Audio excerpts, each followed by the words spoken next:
Salam alaikum, bonjour. Cette vidéo, c'est pour parler du mot athée. Donc, une personne qui est athée, il ne croit pas en Dieu.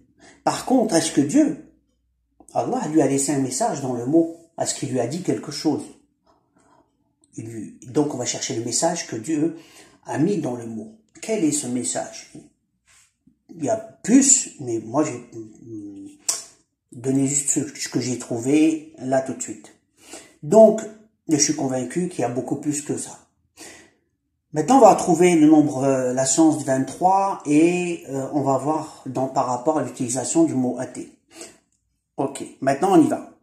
Ici, on prend athée. Donc 1 pour le A, T c'est 20 en parole alphabétique, 8 pour H et 5 pour les E. On a cela. Et comme athée lui-même nous sépare le mot, on entend le mot athée, rien que le A et T on entend. Donc on prend que le A et le T et ces deux-là on les sépare. Et qu'est-ce qu'on va faire? On va écrire le A et le T, donc le 1, 20 dans ce sens. Et ensuite, on va écrire 8, 5, 5. 8, 5, 5 dans l'autre sens. Et la disposition, on va utiliser le 23 qui s'écrit sous forme de 2 fois V. Et comme on est parti une fois à droite, une fois à gauche, on va respecter cette disposition. Donc on va faire un V écrit dans ce sens et un autre V dans l'autre sens. On trouve deux mots. Ajid, qui veut dire trouve.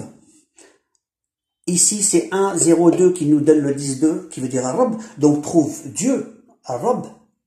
Donc, on voit bien qu'avec la disposition du mot qui est séparé par deux, une fois à droite, une fois à gauche, et on fait de même pour cela, on trouve Dieu. Donc là, le mot athée trouve Dieu. On va aller continuer.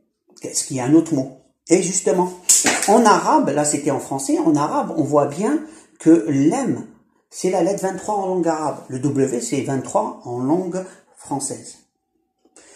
En langue arabe, ce que ça nous donne, l'M, si on l'écrit, c'est écrit comme ça. Donc ça va nous donner 25, 8, 1, qui nous donne le mot nada. Nada veut dire l'appel. Donc trouve l'appel de Dieu, trouve l'appel. Ajid nada arab en arabe.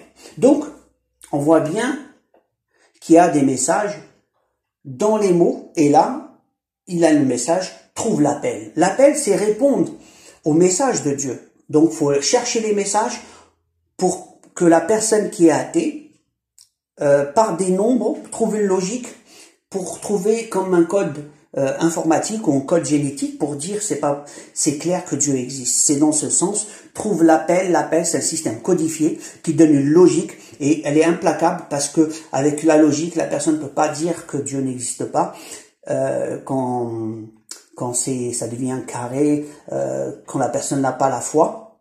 Mais quand il voit une disposition par une science, il pourrait y adhérer parce qu'il va trouver des messages codifiés qui vont lui dire Dieu existe, il y aura une signature du créateur, de son créateur. Maintenant, il y a un autre mot, par exemple, c'est ajib, c'est le mot répondre. Répond, il s'écrit 1, 5, 2.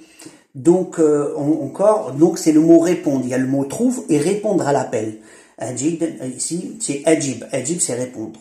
Donc, c'est clair, dans la recherche, quand quelqu'un il va dans la voie pour chercher qui est Dieu, comment trouver Dieu, Dieu le guide pour l'emmener dans une direction, pour le sauver, pour l'emmener vers lui. Allah, quand quelqu'un va vers lui, il se rapproche pour l'aider. Donc, le but, c'est l'objectif, dans la façon de voir les choses. Iblis, il était au paradis, il a parlé à Allah, il sait tout ça. Et pourtant, il a désobéi, puis après, il lui est arrivé ce qui lui est arrivé. Donc, pour quelqu'un qui est le contraire, on voit dans le Coran, qui cherche Dieu, il a pensé que c'était la lune, le soleil, et ainsi de suite. Après, il a compris que Dieu, on ne le voit pas, et il a tout créé. Donc il est parti en disant que Dieu c'est un tel ou un tel ou un tel, jusqu'à arriver, il a été guidé pour dire que il a compris que Dieu, on le voit pas, il est unique, c'est lui qui a tout créé. Mais comment cette idée lui était venue? Donc il y a bien une aide quelque part dans l'intention. Donc, mais faut mettre l'intention de chercher Dieu dans sa création et comprendre sa création qu'il y a quelqu'un derrière. la création d'une façon logique, mais la sincérité d'aller dans ce sens, et si ensuite d'y répondre, pas donner, parce que Iblis a donné le dos dans le sens de la désobéissance. Les humains qui désobéissent, ils savent que Dieu existe, mais ils vont désobéir, c'est une autre chose, mais ils savent que Dieu existe. Donc, les démons savent que Dieu existe, mais ils vont désobéir, parce que c'est leur choix. Voilà. Donc, je vous dis à la prochaine vidéo. Allez comme ça.